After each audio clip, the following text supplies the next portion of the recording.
আল্লাহ পাক রব্বুল আলামিন জানিয়েছেন, ফামান ইয়ামাল মিসকালা যাররাতিন খায়রান ইয়ারা ওয়া মান ইয়ামাল মিসকালা যাররাতিন শাররান ইয়ারা। আল্লাহ পাক রব্বুল আলামিন বলেন, বান্দা দুনিয়ার মাঝে ভালো মন্দ যা কিছু করো, আল্লাহ পাক রব্বুল আলামিন কিয়ামতের ওই কঠিন ময়দানে ভিডিও ক্যামেরা আকারে দেখাবে। আল্লাহ পাক রব্বুল আলামিন বলেন, কোন বান্দা যদি দুনিয়ার ময়দানে ভালো কাজ করে, আল্লাহ পাক রব্বুল আলামিন কিয়ামতের ওই কঠিন ময়দানে ভিডিও ক্যামেরা আকারে দেখাবে। কোন বান্দা যদি মন্দ কাজ করে, কিয়ামতের ওই কঠিন ময়দানে আল্লাহ পাক রব্বুল আলামিন ওইটাও ভিডিও ক্যামেরা আকারে দেখাবে। আজকে আপনার মাহফিল কমিটি হাজার হাজার টাকা খরচ করে মাহফিল দিয়ে মাহফিলে যদি শ্রোতা অল্প থাকে আর মেলায় যদি শ্রোতা বেশি থাকে, কিয়ামতের ওই কঠিন ময়দানে এই কমিটিকেও আল্লাহ পাক রব্বুল আলামিন ভিডিও ক্যামেরা আকারে দেখাবে। এইটা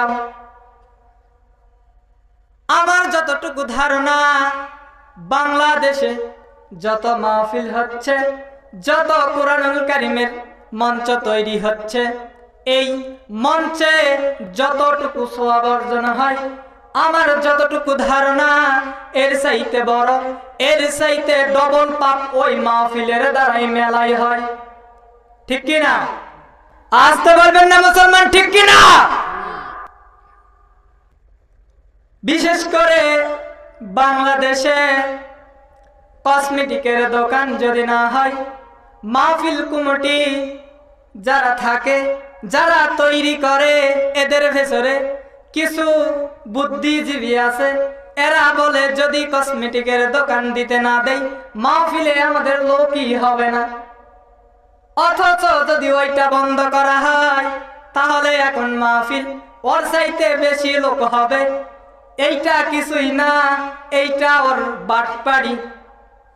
বিশেষ করে আপনি চিন্তা করবেন, এখন আর 1 মাস পরে শীত যখন আর একটু বেড়ে যাবে, তখন কিছু বুদ্ধিজীবী আছে, এই বুদ্ধিজীবী হলো বয়স্ক বুদ্ধিজীবী।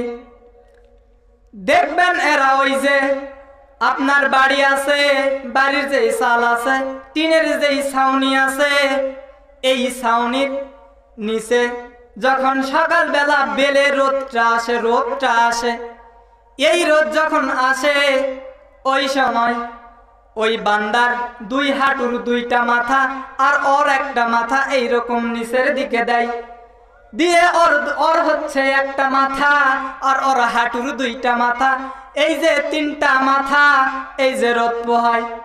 এই বুদ্ধিজীবী মাহফিল আজকে হচ্ছে এই জায়গায়, ওই আসবে রাত 10টার পরে আসবে।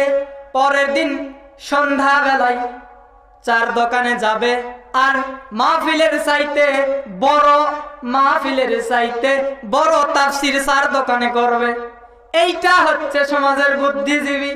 আর এই বুদ্ধিজীবীদের মাথায় দেখবেন কোনো চুল নাই, মাথার মধ্যে যদি আপনি লাইট মারেন খালি মাথা চিক চিক চিক চিক চিক চিক করে। এমন অবস্থা, এই বুদ্ধিজীবীদের মাথায় চুল কেন থাকে না? মাথার চুলের গোড়ায় বুদ্ধিগুলো গিয়ে একটু নাড়া দেয়, এই নাড়া দিয়ে দিয়ে এদের মাথার চুল উঠাই দেয়, মাথার চুল উঠে যায়। আর এরা পরের দিন সকালবেলা বক্তার নামে গীবত গায়, বক্তার নামে উল্টা পাল্টা কথা বলে। এই হলো সমাজের অবস্থা।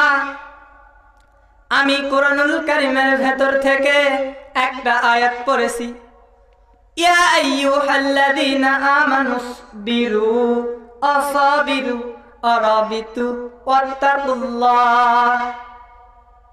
আল্লাহ পাক বলতেছেন, ইয়া আইয়ুহাল্লাযীনা আমানুসবিরু, ওহে যারা ইমানের দাবি করো, তোমাদেরকে বলছি, আল্লাহ পাক রব্বুল আলামিন মাইক নিয়ে ঘোষণা দিচ্ছেন, এলান দিচ্ছেন। একটি ঘোষণা শোনো, ইয়া আইয়ুহাল্লাযীনা আমানু, হে ঈমানদারগণ, ইয়া আইয়ুহাল্লাযীনা আমানুসবিরু, তোমরা সবর করো, সবর করো। অরাবিতু ওয়াত্তাকুল্লাহ, অসাবিরু ওয়ারাবিতু ওয়াত্তাকুল্লাহ, মুসাবারা করো, মুরাবাতা করো, ওয়াত্তাকুল্লাহ, আল্লাহকে ভয় করো।